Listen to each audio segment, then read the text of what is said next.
জুলাই যোদ্ধাদের নামে কিছু সংখ্যক ছাত্র নামধারী ফ্যাসিস্ট বাহিনী বলে আমি মনে করি।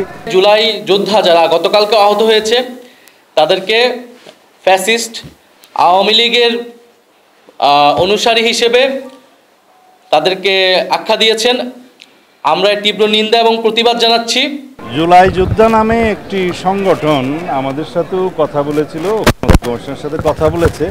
তাদের একটা যৌক্তিক দাবি ছিল, সেই যৌক্তিক দাবিটা পূরণের জন্য আমি নিজেও স্ট্যাটাস দিয়েছিলাম, কথা বলেছিলাম এবং সেটা ঐকমত্য কমিশনের সভাপতি প্রফেসর আলী রিয়াজ সঠিকভাবে অ্যাড্রেস করেছেন, সেটা প্রেসে বলেছেন এবং সংশোধন করেছেন।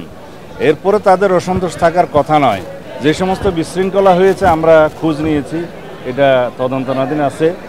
দেখা গেছে এখানে জুলাই যোদ্ধাদের নামে কিছু সংখ্যক ছাত্র নামধারী, সেটা ইন্টারভিউতে আমি দেখেছি, কিছু সংখ্যক উচ্ছৃঙ্খল লোক ঢুকেছে। সেটা ফ্যাসিস্ট সরকারের ফ্যাসিস্ট বাহিনী বলে আমি মনে করি এবং আওয়ামী ফ্যাসিস্ট বাহিনী যে এখনও সমস্ত জায়গায় এই বিভিন্ন ফাঁকফোঁক করে বিশৃঙ্খলা সৃষ্টি করার চেষ্টা করছে, সেটা গতকালকেও দৃশ্যমান হয়েছে।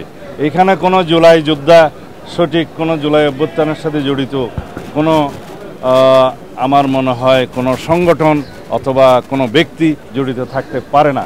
বিএনপির স্থায়ী কমিটির সদস্য সালাউদ্দিন সাহেব, উনি গতকালকের ঘটনায় জুলাই যোদ্ধা যারা গতকালকে আহত হয়েছে তাদেরকে ফ্যাসিস্ট আওয়ামী লীগের অনুসারী হিসেবে তাদেরকে আখ্যা দিয়েছেন।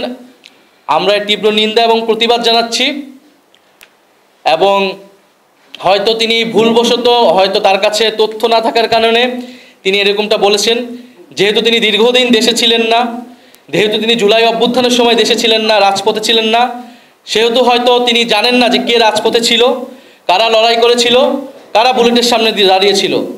আতিকুল গাজী যার হাত কাটা গিয়েছে, তাকে যখন ফ্যাসিস্ট আওয়ামী লীগের দোসর বলা হয়, যখন শহীদ মীর মুগ্ধের বাবাকে ফ্যাসিস্ট আওয়ামী লীগের দোসর বলা হয়, শহীদ ইয়ামিনের বাবাকে ফ্যাসিস্ট আওয়ামী লীগের দোসর বলা হয়, তাদের যে কোনো দাবির জন্যই, দাবির প্রেক্ষিতে সেটা আমাদের জন্য খুবই কষ্টের, খুবই বেদনাদায়ক।